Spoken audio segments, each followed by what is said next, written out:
ಉದ್ಯೋಗ ವಾರ್ತೆ ಯೂಟ್ಯೂಬ್ ಚಾನಲ್ಗೆ ಎಲ್ಲ ಒಂದು ಸ್ಪರ್ಧಾ ಮಿತ್ರರಿಗೆ ಆತ್ಮೀಯ ಸ್ವಾಗತ. ಫೆಬ್ರವರಿ 12ನೇ ತಾರೀಕಿನಂದು ಒಂದು KPTCL ಒಂದು ಅಧಿಸೂಚನೆಯನ್ನು ಹೊರಡಿಸಿದ್ದಾರೆ. KPTCL 2022 ರಿಕ್ರೂಟ್ಮೆಂಟ್ ಸಂಬಂಧಪಟ್ಟಂತೆ ಈ ಅಧಿಸೂಚನೆ ಏನಂದರೆ ಜೂನಿಯರ್ ಅಸಿಸ್ಟೆಂಟ್. ನಿಮಗೆಲ್ಲ ಗೊತ್ತಿರ್ಬೋದು, KPTCL ಅವರು 2022ರಲ್ಲಿ ನೋಟಿಫಿಕೇಷನ್ ಕಾಲ್ ಮಾಡಿದರು. ಈ notification junior engineer, assistant engineer, junior assistants ಎಲ್ಲ ಒಂದು ಖಾಲಿ ಹುದ್ದೆಗಳಿಗೆ ಭರ್ತಿ ಮಾಡಿಕೊಳ್ಳುವ ಸಲುವಾಗಿ ಒಂದು ನೋಟಿಫಿಕೇಷನ್ ಬಂದಿರುತ್ತೆ. ಈ ನೇಮಕಾತಿ ಕಿರಿಯ ಸಹಾಯಕರು ಸಂಬಂಧಪಟ್ಟಂತೆ ಇನ್ನೂ ಪೂರ್ತಿಗೊಂಡಿಲ್ಲ. ಇನ್ನೂ ನೇಮಕಾತಿ ಪ್ರಕ್ರಿಯೆ ಇನ್ನೂ ಒಂದು ಪ್ರೊಸೆಸ್ ಆಗ್ತಾನೆ ಇದೆ, ಇನ್ನೂ ಅದು ಪೂರ್ತಿ ಆಗಿಲ್ಲ. ಮತ್ತು ಇವಾಗ ಏನು ವಿಷಯ ಸಂಬಂಧಪಟ್ಟ ಏನು ವಿಷಯ ಅಂತ ಹೇಳಿದ್ರೆ, ನಿಮಗೆಲ್ಲ ಗೊತ್ತಿರೋ ಹಾಗೆ 9/9/2025 KPTCL ಅವರು ಜೂನಿಯರ್ ಅಸಿಸ್ಟೆಂಟ್ಸ್ ಒಂದು ರಿಸರ್ವ್ಡ್ ಲಿಸ್ಟನ್ನು ಬಿಟ್ಟಿದ್ದರು.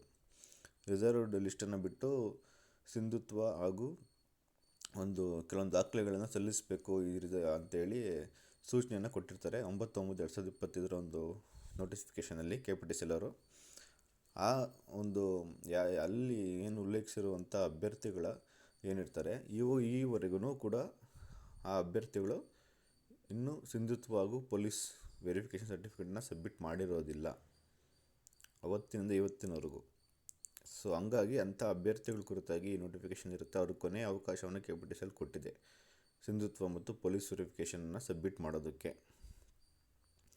ಸೊ ಮೊದಲನೇದಾಗಿ ಏನೆಲ್ಲ ಒಂದು ಈ ನೋಟಿಫಿಕೇಷನಲ್ಲಿ ಏನು ಹೇಳಿದ್ದಾರೆ ಅನ್ನೋದು ಒಂದು ಸತಿ ನೋಡೋಣ. ಸೊ ಉದ್ಯೋಗ ಪ್ರಕಟಣೆ ಸಂಖ್ಯೆ 2022ಕ್ಕೆ ಅನುಗುಣವಾಗಿ ಕಿರಿಯ ಸಹಾಯಕ ಹುದ್ದೆಗೆ ಅಂತಿಮ ಕಾಯ್ದಿರಿಸಿದ ಪಟ್ಟಿಯನ್ವಯ ಆಯ್ಕೆಗೊಂಡಿರುವ ಅಭ್ಯರ್ಥಿಗಳ ಆಯ್ಕೆ ಪಟ್ಟಿಯನ್ನು ಉಲ್ಲೇಖ 2ರ ಅಧಿಸೂಚನೆಯ ಮೂಲಕ ಪ್ರಕಟಿಸಲಾಗಿತ್ತು. ಸೊ ಉಲ್ಲೇಖ 2 ಅಂದರೆ 9/9/2025 ಕಾಯ್ದಿರಿಸಿದ ಪಟ್ಟಿ. ತದನಂತರ ಆಯ್ಕೆಗೊಂಡ ಅಭ್ಯರ್ಥಿಗಳ ಪೊಲೀಸ್ ಪೂರ್ವ ಚರಿತ್ರಾ ವರದಿ, ಜಾತಿ ಮೀಸಲಾತಿ, ಸಿಂಧುತ್ವ ಪ್ರಮಾಣಪತ್ರ, PUC ಅಂಕಪಟ್ಟಿಗಳ ನೈಜತೆ, ಇತರ ಸಮತಳ ಮೀಸಲಾತಿ ಪ್ರಮಾಣಪತ್ರಗಳ ನೈಜತೆಯನ್ನು ಸಕ್ಷಮ ಪ್ರಾಧಿಕಾರಿಗಳಿಂದ ಪಡೆದ ನಂತರ ಸ್ಥಳ ನಿಯುಕ್ತಿ ಮತ್ತು ನೇಮಕಾತಿ ಆದೇಶಗಳನ್ನು ಜಾರಿಗೊಳಿಸುವ ಸಲುವಾಗಿ ಕೌನ್ಸಿಲಿಂಗ್ ಪ್ರಕ್ರಿಯೆಯನ್ನು ಕೈಗೊಳ್ಳಲಾಗಿರುತ್ತದೆ. ಆಯ್ಕೆ ಹೊಂದಿದ ಅಭ್ಯರ್ಥಿಗಳ ಪೈಕಿ ಕೆಲವು ಅಭ್ಯರ್ಥಿಗಳ ಪೊಲೀಸ್ ಪೂರ್ವ ಚರಿತ್ರಾ ವರದಿ, ಜಾತಿ ಮೀಸಲಾತಿ, ಸಿಂಧುತ್ವ ಪ್ರಮಾಣಪತ್ರ ಮತ್ತು ಇತರೆ ಸಮತಳ ಮೀಸಲಾತಿ ಪ್ರಮಾಣಪತ್ರಗಳ ನೈಜತೆ ಸಕ್ಷಮ ಪ್ರಾಧಿಕಾರಿಗಳಿಂದ ಈವರೆವಿಗೂ ಸ್ವೀಕೃತಗೊಂಡಿರುವುದಿಲ್ಲ. ಇಂತಹ ಅಭ್ಯರ್ಥಿಗಳಿಗೆ ಇದುವರೆವಿಗೂ ನೇಮಕಾತಿ ಆದೇಶ ಜಾರಿಗೊಳಿಸಿರುವುದಿಲ್ಲ.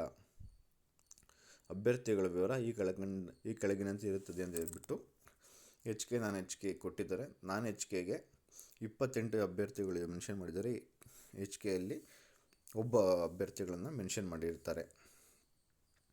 ಈ ಮೇಲೆ ತಿಳಿಸಿರುವ ಪಟ್ಟಿಯಲ್ಲಿನ ಅಭ್ಯರ್ಥಿಗಳಿಗೆ ಕೊನೆಯ ಅವಕಾಶವನ್ನು ನೀಡುತ್ತಾ ಈ ಅಧಿಸೂಚನೆಯ ದಿನಾಂಕದಿಂದ 10 ದಿನಗಳ ಒಳಗಾಗಿ 10 ದಿನಗಳು ಮಾತ್ರ ಸಮಯ ಕೊಟ್ಟಿದ್ದಾರೆ. KPTCL ಅವರು ಬಾಕಿ ಇರುವ ದಾಖಲಾತಿಗಳ ನೈಜತೆ, ಸಿಂಧುತ್ವ ಪ್ರಮಾಣಪತ್ರವನ್ನು ಸಲ್ಲಿಸಲು ಅಂತಿಮ ಅವಕಾಶ ಕಲ್ಪಿಸಲಾಗಿದೆ.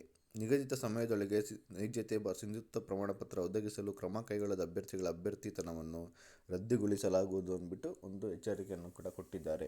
ಸೊ ಯಾರೆಲ್ಲ ಈ ಮೇಲ್ಕಂಡಂಥ ಅಭ್ಯರ್ಥಿಗಳೇನೆಂದರೆ ಇವರು 10 ದಿನಗಳ ಒಳಗಾಗಿ ಒಂದು ಏನು ದಾಖಲಾತಿಗಳನ್ನು ಮೆನ್ಷನ್ ಮಾಡಿದ್ದಾರೆ ಅದನ್ನು ಕೊಡಬೇಕಾಗುತ್ತೆ.